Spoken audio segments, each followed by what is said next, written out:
Olá, pessoal. Então, eu sou a Priscila Ditz, psicóloga. Então, vamos trazer uma reflexão hoje aqui sobre o entorpecimento psíquico, né? Essas novas formas de fugir do si mesmo, né? De si mesmo. E aqui a gente traz sempre uma reflexão ou uma análise psicológica, falando sobre psicologia analítica, psicologia profunda, alquimia interior. E aí vamos aprofundar, porque é um tema que aparece bastante na clínica, né? E toca todos nós de alguma forma. A gente vai ver que tem várias formas de entorpecimento, não estão ligadas apenas aos entorpecentes, né? Que são as drogas lícitas ou ilícitas, mas também outras formas de entorpecimento simbólico, né? Entorpecimento psíquico. Então vamos refletir um pouquinho sobre esse tema, os seus conceitos, a etimologia da palavra, nos convidando a olhar para os modos, né, como buscamos desesperadamente anestesiar diante da vida, diante dos desafios, diante das angústias, as nossas dores, para não ter que pensar, não ter que refletir, não ter que mergulhar.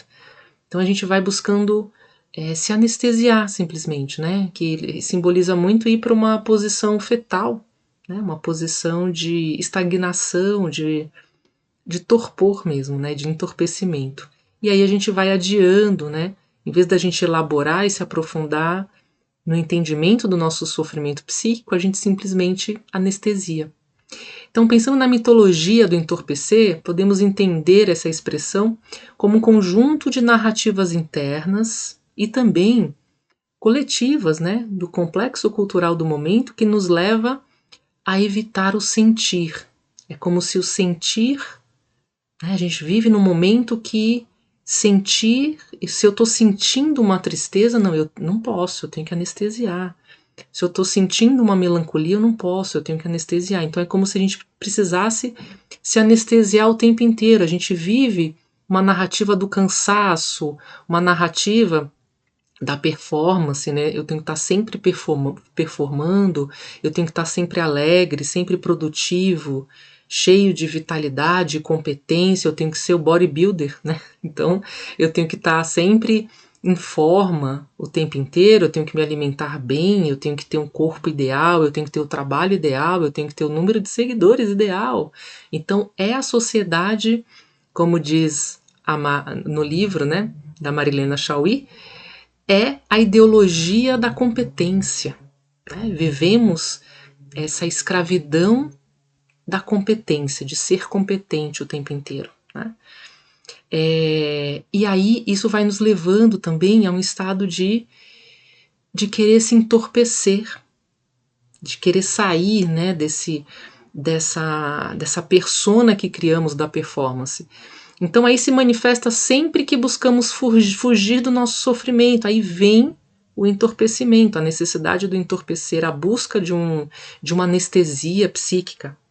Então, seja através de um vício, né, vícios em jogos, vícios em telas, vícios em séries, qualquer tipo de vício, qualquer tipo de obsessão ou qualquer tipo de compulsão pode estar associado a esse entorpecer-se, né? A se anestesiar. Qualquer tipo de distrações excessivas, né? Redes sociais, TikTok, etc. Que você fica ali, ó, anestesiado, só rolando a barra, né? É um entorpecimento também psíquico através das redes sociais. Então são mecanismos de defesa que a gente vai criando, novos mecanismos, né? Porque a nossa consciência, como diz o Jung, ela cria, ela é criativa. Inclusive ela cria sintomas também, né? Então essas estratégias podem parecer protetoras muitas vezes. Não, eu estou aqui só descansando, eu só estou estratégia de compensação, eu estou relaxando, mas na verdade esconde uma recusa inconsciente de entrar em contato com os aspectos mais profundos do nosso ser. Então, é uma recusa de olhar realmente para os nossos lados, né, mais sombrios, ou as nossas dores, questões mais profundas da alma. E tem uma frase que eu trouxe aqui do Jung, que está no Tipos Psicológicos, uma das obras completas aí do Jung, que diz assim: o sofrimento psíquico é um dos meios pelos quais a alma se desenvolve. Então é através do sofrimento, quando a gente se permite sentir, que a gente vai conseguir mergulhar e talvez encontrar essa potência do sofrimento. Né? O sofrimento tem algo ali que a gente precisa descobrir, uma potência, um sentido, um objetivo. Esse é o método construtivo da psicoterapia junguiana, né? Da gente encontrar o sentido, né? O propósito do sofrimento, e não só a causa, porque a causa entra no método redutivo causal, de muitos outros processos analíticos, né, mais conhecidos. Então, o redutivo causal ele vai na causa, mas ok, eu identifiquei a causa, mas qual que é o sentido, o propósito, a potência que está por trás do sofrimento?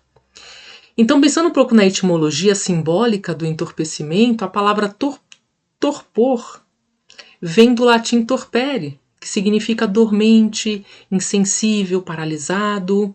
Insensível, isso aqui é importante, né, gente?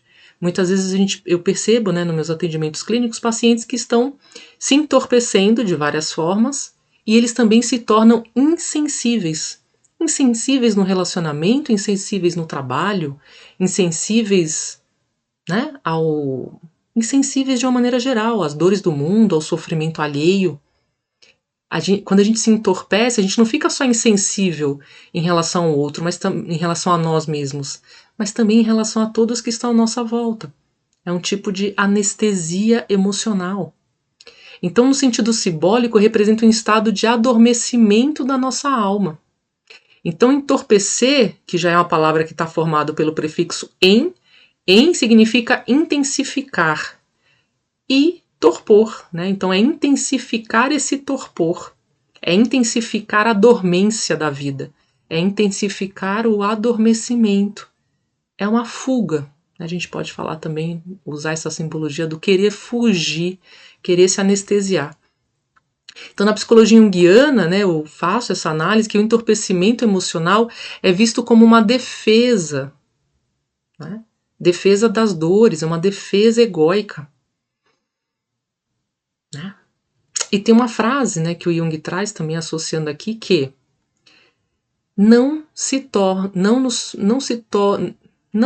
iluminado, né, a gente não se torna iluminado só imaginando figuras de luz, mas tomando consciência da nossa própria escuridão, do nosso próprio sofrimento. Então, ficar ali só anestesiado, aqui ele está fazendo uma associação também à anestesia espiritual, muitas vezes, à anestesia religiosa, que a gente vai muitas vezes para lugares, igrejas, cultos, centros, enfim, e a gente fica ali também num torpor espiritual, né? Uma busca de um entorpecimento para não olhar para si, não olhar de forma profunda, né, para as próprias angústias, né, para as próprias fraquezas, muitas vezes, que precisamos trabalhar. E essa frase está no livro Aion, que também é um livro da obra completa do Jung. E aí pensando um pouco, mergulhando um pouco mais na mitologia do entorpecimento, né, como na simbologia, na mitologia também, tem algumas imagens aí, né, algumas histórias, né, alguns exemplos que representam esse processo de fuga da dor. Então, por exemplo, Lete é o rio do esquecimento na mitologia grega. Então, Lete é o rio de Hades, né, Hades, o deus do submundo. Águas profundas, né? E as águas fazem a alma esquecer, essas águas do rio Lete fazem a alma esquecer as suas vidas passadas, as suas dores passadas. Então, simbolicamente, representa o desejo de apagar a dor por meio do esquecimento. Mas tem um preço, né? Então, apagar o sofrimento, se anestesiar, tem um preço que é a perda da identidade. Então, a pessoa esquece, né, a sua própria identidade, quem ela é, a sua essência. Então é tipo uma troca, né? Eu esqueço quem sou, né? E aí eu esqueço as minhas dores, mas também eu perco a minha própria essência. E aí tem também a mitologia de Circe. Circe, a feiticeira do encantamento. Circe, que vem a palavra circense, dos circos.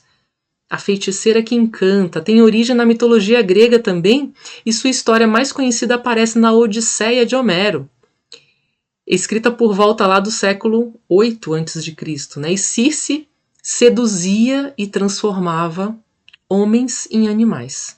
Então, nessa mitologia, ela simboliza os prazeres, os vícios que vão nos seduzindo, ó, e nos transforma em animais, ou seja, a gente perde, né, a característica humana, que é a reflexão, é estar consciente, refletir, estar desperto, né? Os seres humanos, até no budismo, por exemplo, né, eles dizem que o reino dos homens é o único reino, né, que é um reino que você tem a oportunidade de buscar a iluminação da consciência.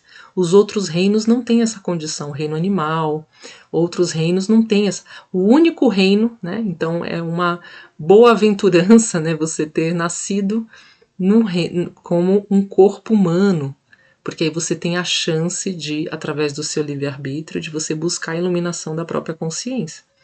Então, na mitologia, olha lá, na mitologia no século VIII a.C. já tem a Circe, que vai nos seduzindo, né? Os vícios e os prazeres nos levam e nos afastam da natureza consciente, nos levando para a desumanização.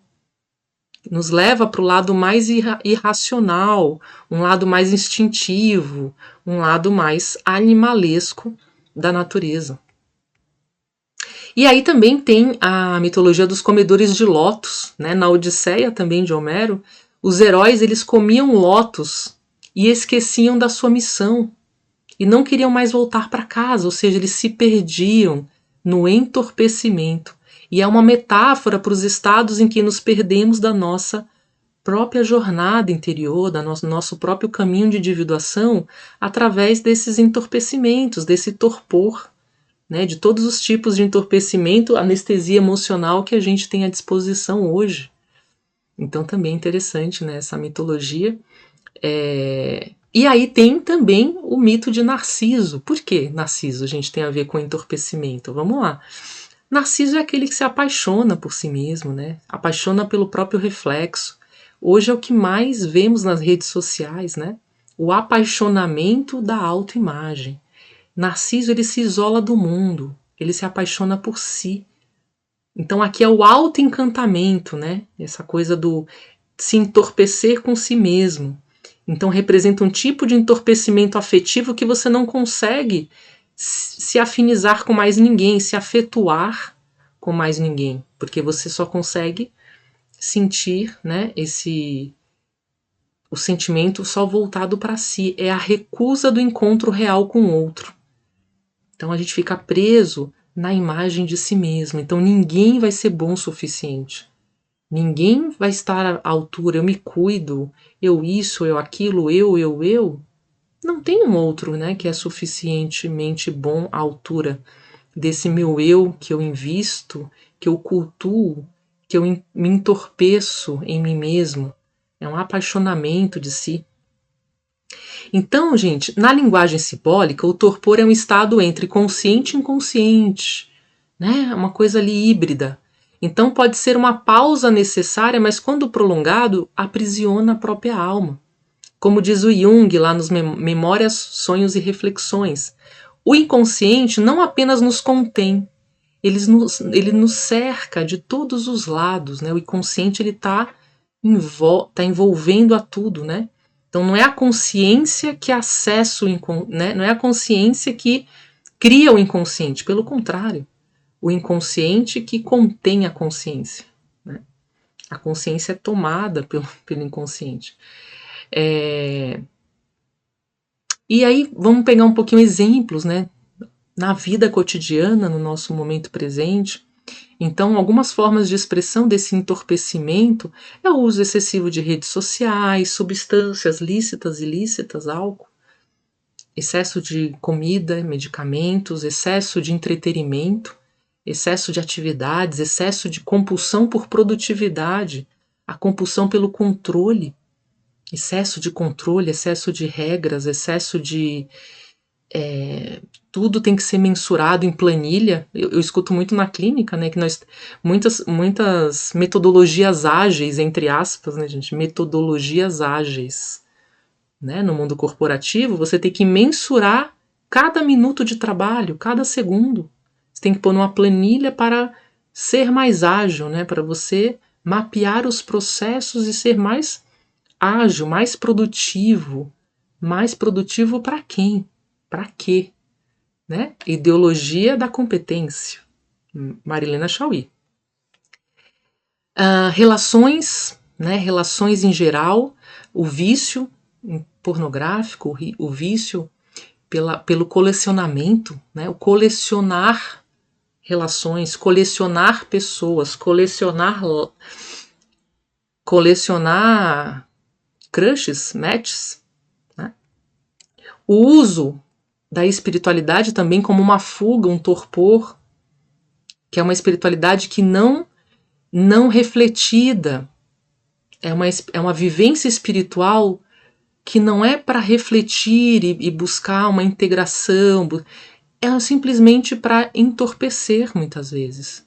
Muitas vivências espirituais, né, que levam ao entorpecimento, só uma experiência sensorial, sem uma busca real de uma integração de conteúdos, de uma amplificação, né, de uma tomada de consciência para alguma coisa. Então vira só mais uma justificativa para o entorpecimento e vira uma rotina, né, de buscar um entorpecimento, não necessariamente com religiões que também usam substâncias, né, como medicinas da floresta, mas a própria religião, que você vai lá toda semana e você fica naquele automatismo, né, e fica se entorpecendo achando que tá tudo salvo, né, não preciso mais fazer nada, já estou salvo, né, já encontrei aqui o meu caminho, eu já pratico, eu já atuo, eu já contribuo, já sou voluntário, então não tenho mais nada a melhorar na minha consciência, no processo de individuação, na expansão de consciência. Será que já está tudo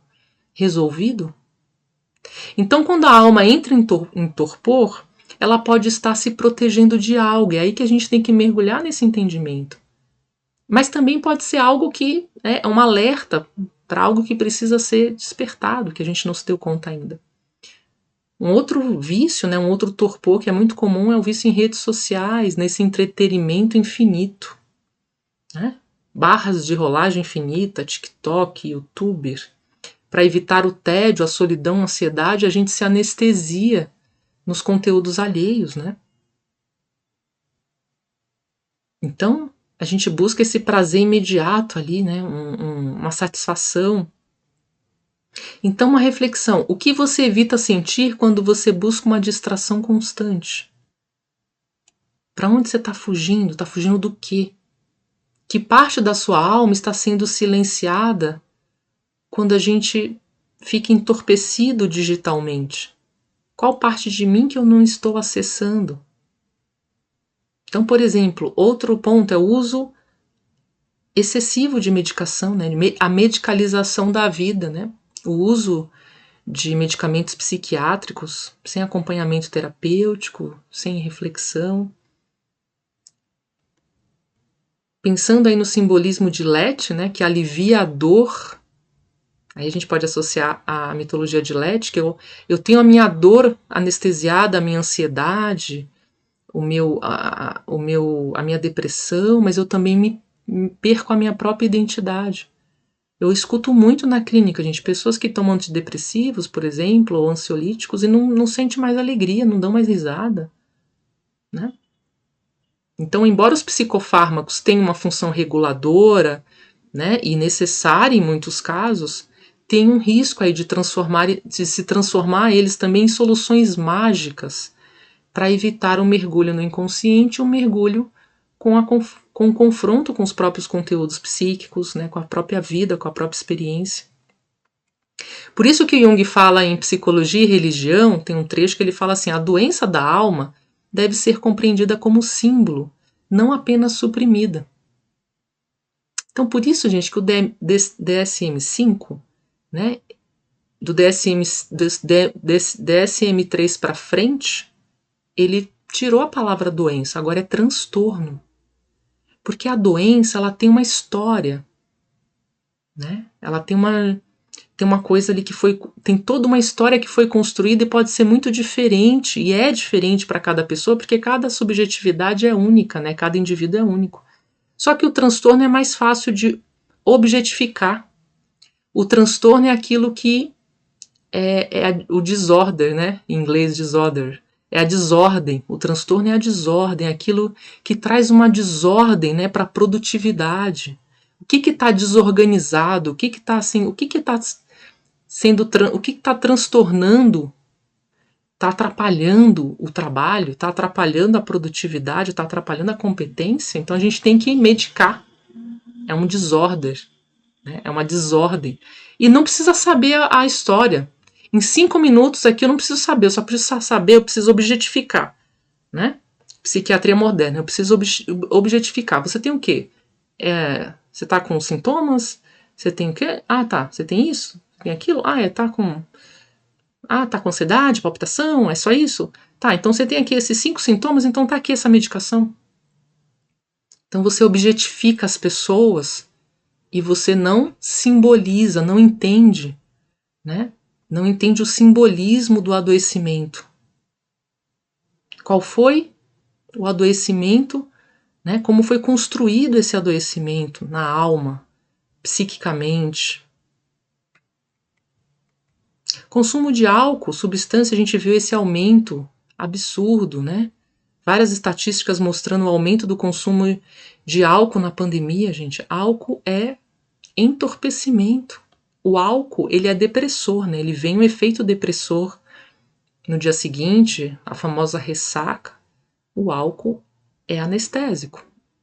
Ele relaxa, ele esquece, ele anestesia, rebaixa a consciência, por isso que muitas pessoas acabam falando o que não gostaria de ter falado, agindo como não gostaria de ter agido, então rebaixa as defesas também, né? E aí está associado muito ao Dionísio,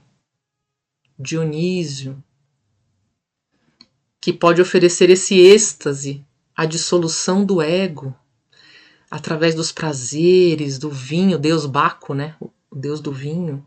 Então o uso abusivo do álcool, das drogas, simboliza essa busca por uma transcendência da realidade, né? Uma fuga da realidade, né? Que também leva a um caos depois, um caos interno, né? Que é o pós-farra, né? Vem o rebote, né? Vem o efeito rebote pós-farra, para qualquer substância, né, gente? Não só o álcool. Compulsões alimentares, né? Todo tipo de compulsão. Eu costumo falar que obsessão é do pensamento. Eu tenho pensamentos obsessivos. A compulsão, eu já vou para as atitudes, eu vou para os comportamentos compulsivos, né? Enquanto eu estou no pensamento, eu estou ali aqueles pensamentos obsessivos. Quando eu vou para a compulsão, eu já estou na ação. Então, por isso que é transtorno obsessivo compulsivo. Uma coisa está muito conectada à outra. Então, é importante essa reflexão do ponto de vista individual. Então, não é só medicar o toque, né, gente? Transtorno obsessivo compulsivo. E aí, você tem isso? Repetição? Tá. Medicação. Mas qual que é a origem? Qual que é a simbologia que tipo de toque essa pessoa tem? Eu já peguei vários casos. Vários tipos, e cada toque, mesmo quando o tipo é parecido, por exemplo, que é o mais comum, né, que o pessoal fala muito no senso comum, toque de limpeza, mas a origem, gente, pode ser infinitamente, né, diferente. Às vezes tem pessoas que têm um toque de limpeza porque tinha uma mãe muito exigente, ou não, outras pessoas têm um toque de limpeza porque teve um trauma na infância de que ele passou por uma situação de nojo. Ou a pessoa desenvolveu um toque porque ele está buscando, né, ter uma idealização da persona, um ideal. Enfim, são muitos caminhos aí, né? E aí a reflexão, qual dor está sendo abafada, né? Quando eu estou vivendo a compulsão, para onde eu não quero olhar, qual é o vazio que precisa ser sentido e escutado. Quando eu quero preencher com uma compulsão, né, eu estou preenchendo qualquer tipo de compulsão, é um preenchimento. Qual é a carência, qual é o vazio que eu estou buscando preencher? E aí vem o consumo, né? O consumo, como a gente tem falado, de séries, filmes, essa fuga da realidade, quando eu vivo a vida do outro, que é a série, o filme, etc., eu vivo ali, né, 40, 60 episódios, a vida do outro. É um torpor, né? A gente pode associar aquela mitologia dos comedores de lotos, que perdem o senso do tempo, espaço. Eu fico ali maratonando 3 dias seguidos, um dia, 10 horas, 15 horas. E aí não tenho nem energia para voltar para a minha vida real, para o meu mundo real. Eu fico lá. Né? E esse tipo de torpor pode parecer inofensivo, mas representa uma dissociação da realidade, um adormecimento da alma. E aí vem também a fuga através da espiritualização, entre aspas, né? Práticas que dizem que é uma busca, né, de uma evolução, diversas práticas que são oferecidas hoje, que é uma busca de crescimento espiritual, de despertar de consciência, enfim, tantas outras práticas de salvação, salvação da alma, salvação do espírito, salvação, né? Aqui a gente pode associar até o mito narcísico, né? Eu busco a minha iluminação sozinho, individualmente. Eu busco a minha luz. Eu busco o meu caminho sozinho, a minha iluminação. A vida que está aqui em volta, né, as pessoas que estão em guerra, catástrofes naturais, conflitos, violência doméstica, violência psicológica, feminicídio. Não, eu vou buscar a minha iluminação meditando, né? Por exemplo, meditando no alto da montanha, meditando em retiros caríssimos. Eu vou para os Estados Unidos, sei lá onde, pagando França, não sei, Japão, mosteiros na Índia, porque eu vou buscar a minha iluminação. Né? É um narcisismo espiritual, muitas vezes. Entorpecido, tá, gente? Não é que a pessoa faz. Por isso que a gente busca a reflexão. Por isso que a gente busca uma reflexão crítica. Para eu fazer uma autoanálise e falar: peraí, isso aqui tá fazendo sentido para mim? E se faz sentido para a pessoa, faz sentido. Só que podemos fazer uma autorreflexão, quando isso se torna também uma compulsão. A gente está falando aqui no sentido de quando o entorpecimento se torna uma patologia, uma compulsão. A gente vê, eu já tive casos, a gente vê não, eu tive casos reais de pessoas que acabam discutindo, por exemplo, com um companheiro porque atrapalhou a meditação dela. Atrapalhou o momento de yoga. Meu filho chorou e eu saio irritada, incomodada porque eu estava meditando. Então as pessoas acabam entrando. O entorpecimento é isso.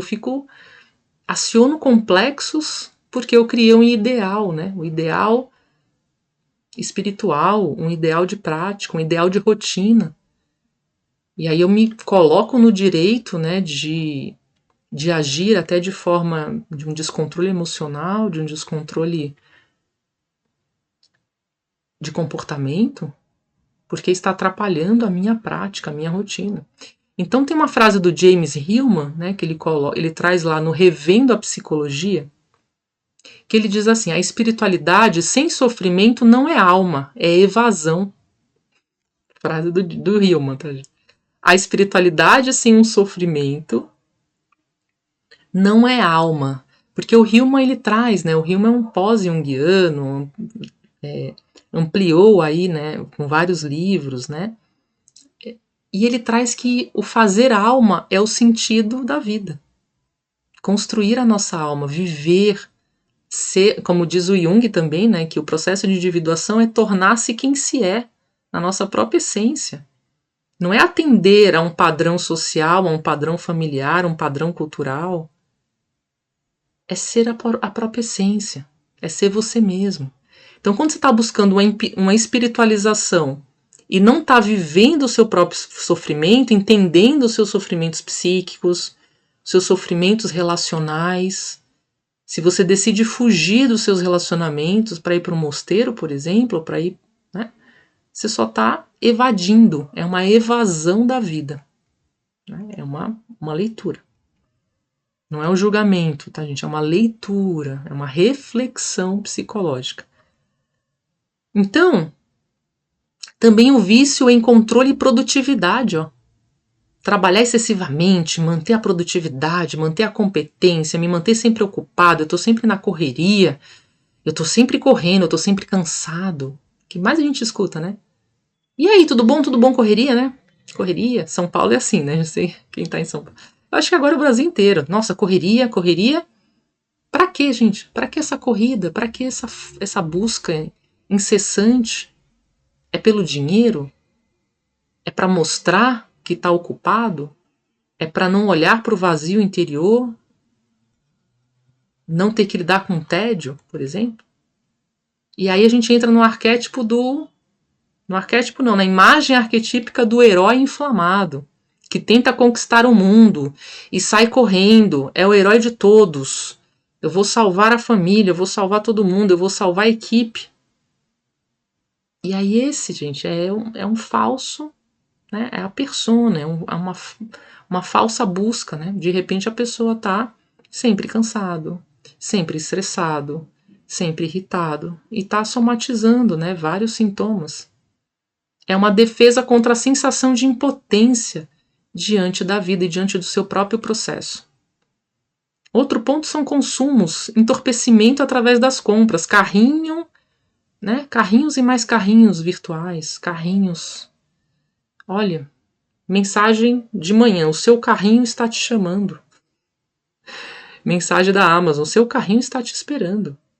Compras estética, bens, né? Shoppies da vida, né? Então, buscar também esse entorpecimento através das compras, né? Da compulsão por compras. Então, essa é a ilusão, né? O que você está tentando comprar que não se compra com dinheiro? Na verdade, o que você está querendo preencher, né? Então, gente, aqui são reflexões, assim, para a gente pensar, né? Uma forma mais ampla, né? De olhar o entorpecimento, o que a gente está escolhendo entorpecer. Então não se trata de condenar ou demonizar o uso dos medicamentos, das substâncias, dos mecanismos de alívio, tudo isso que a gente tem à mão, mas sim trazer uma consciência simbólica do que você de fato está evitando, que tipo de reflexão você está evitando. Então, como diz Jung também, uma frase dele que diz assim, o que resiste, persiste. Só aquilo que se aceita pode ser transformado.